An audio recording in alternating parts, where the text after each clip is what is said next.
Nigeria is well represented on the set today, right? Exactly. So we'll try to let Nigerians know, and this is not going to be only today we leave it alone. So this is what we are going to be doing as time goes on, to be letting Nigerians know 25 years from now to 2020, from now to 2050 is 25 years, right? Yeah. So whatever has been already in their psyche, we are going to try to let them know that, okay, you can do better. And we'll also try to show them results, that skills, if you did not go to school, that is not the end of the road for you, right?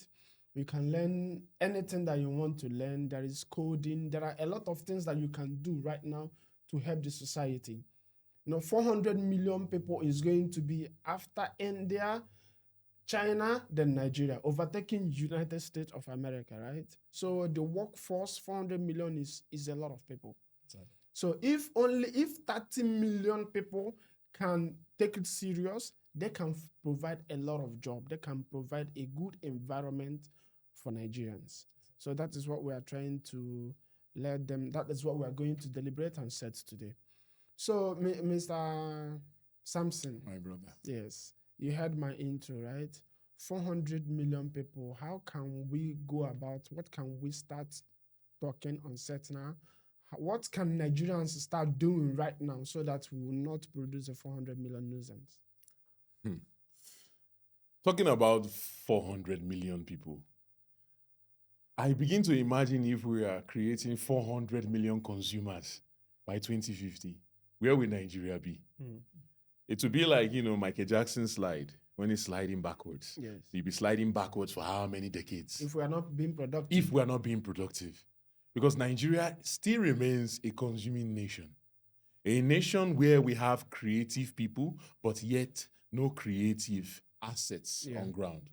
A nation where we have intelligent people, but then I don't know, the indoctrination that is limiting our people is keeping us behind despite our intelligence, our insightfulness, smartness, and all.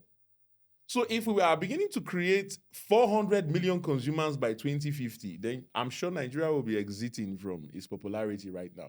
They call us giants of Africa.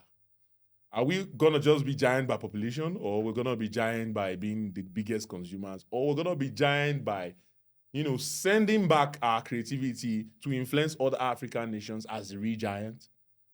One factor I will talk about today is the wrong indoctrination we've been getting right from the onset. Psychological warfare. Psychological, academical, economical, political. And then, if I want to go into this, I would like to start one by one. I will not even touch the religion too much. Let me start with the educational aspect. My brother, many of us go university. Pardon, I'm going to be speaking English and pidgin English once in a while. Many of us go university. And when we learn different courses, but in the end, are we using those courses to put food on our table today? No, we're not. No. Because why?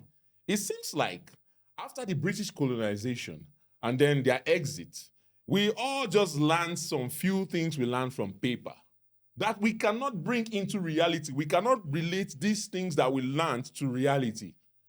I sat with someone who read electrical engineering. And me, I am a little bit a tech fan. So I wanted to connect just a battery to an inverter. This technician is afraid to touch it. He go shock me. Oh. You are an electrical engineer, BSc, and you fear say this thing will shock you, which means you don't even know the nitty-gritties on connecting this thing. What am I saying in a nutshell? We just have bookshelf education. Practical education we don't have. Look at China. How many times you see a China kid unproductive? Why are they productive? There is lots of vocational training. There is lots of economic empowerment. There is lots of entrepreneurship training. These trainings are practical hands-on trainings that are going to yield you economically.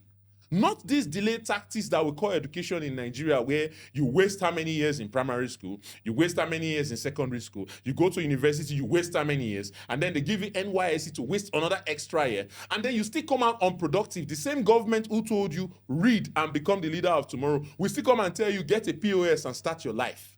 So you went through all this education only to get a POS, right?